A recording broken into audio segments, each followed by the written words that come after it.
Grabe naman pala, yung laki nung bahay, ano po, nung mga big boss ng Pogo. Ibang klase mga bossing. O eto ho, tingnan niyo, mansion 'to, eh. Ano, sabi dito pati si Pablo Escobar, eh, mahihiya dito sa mga bahay na ito. Pablo Escobar would have been well at home in this resort. Ayan po, kilala niyo naman po si Pablo Escobar, mga kababayan.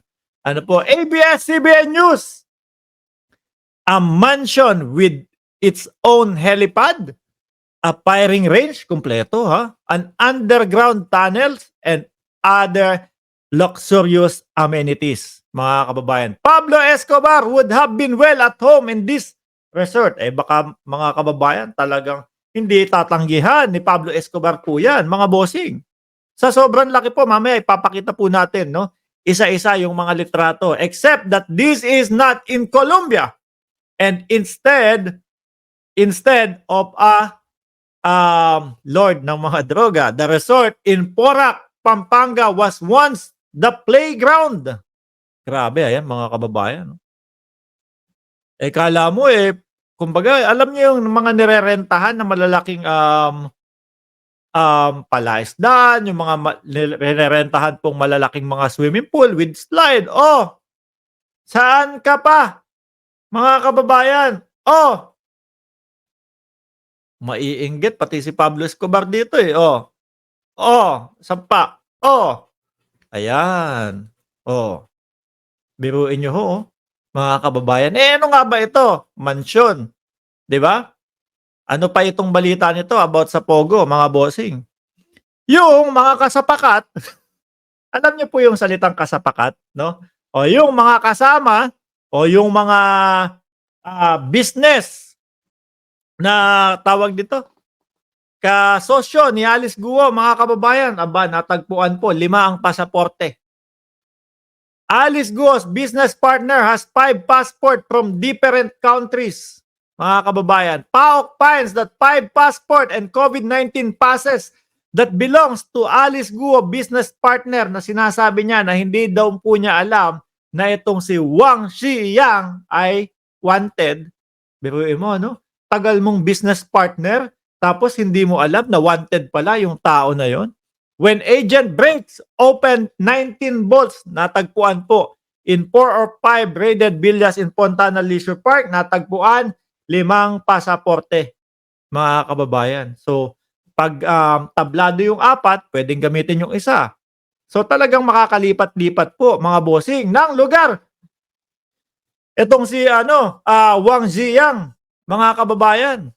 Oh, at the same time, mukhang mananagot po yung dating mayor, mga kababayan. Bakit ho?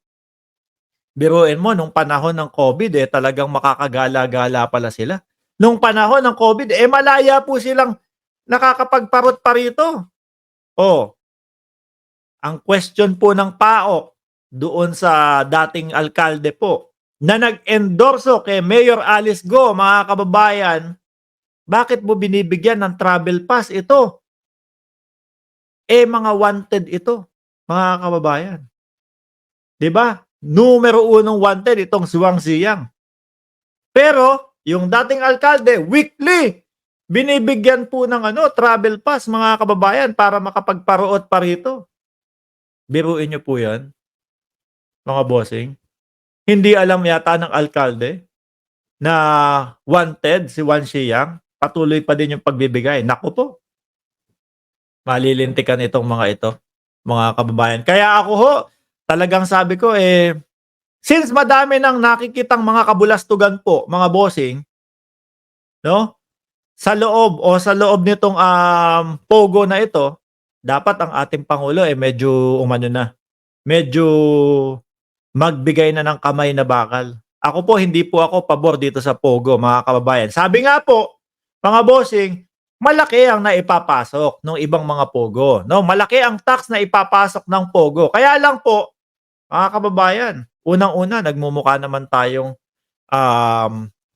pugad nitong mga wanted, nagmumukha tayong um, puro palasugal dito sa Pilipinas, diyan sa Pilipinas. Iba yung nagiging imahe natin sa ibang bansa po. 'Di ho ba?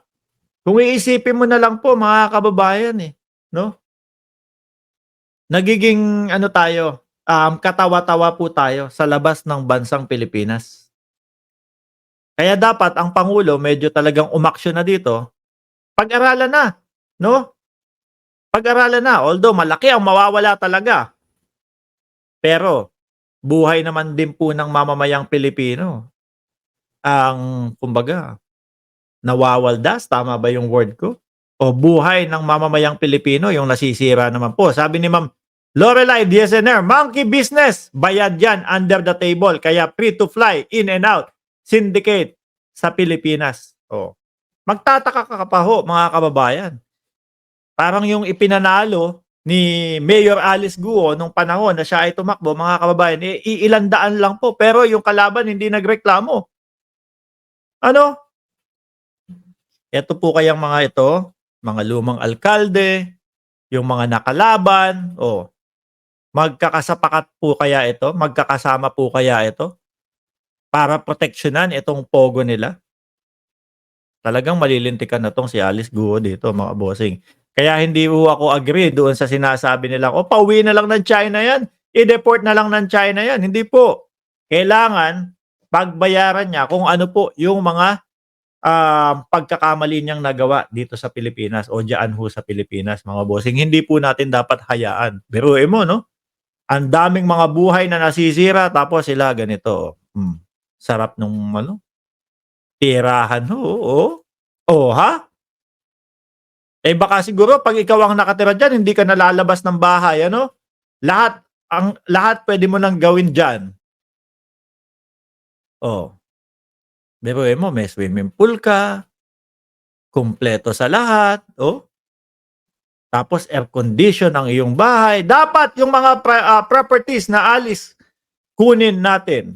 Totoo ho 'yan. Ako approve ho sa akin 'yan, mga kababayan, 'no? Approve ho sa akin 'yan. Anyway, dinaanan lang naman po natin yang talakayan na 'yan, mga bossing. Dumako tayo dito sa mga susunod nating topic. Eto talagang medyo anuhan na, medyo madiinan na. Umpisahan po natin kay Roque, mga kababayan.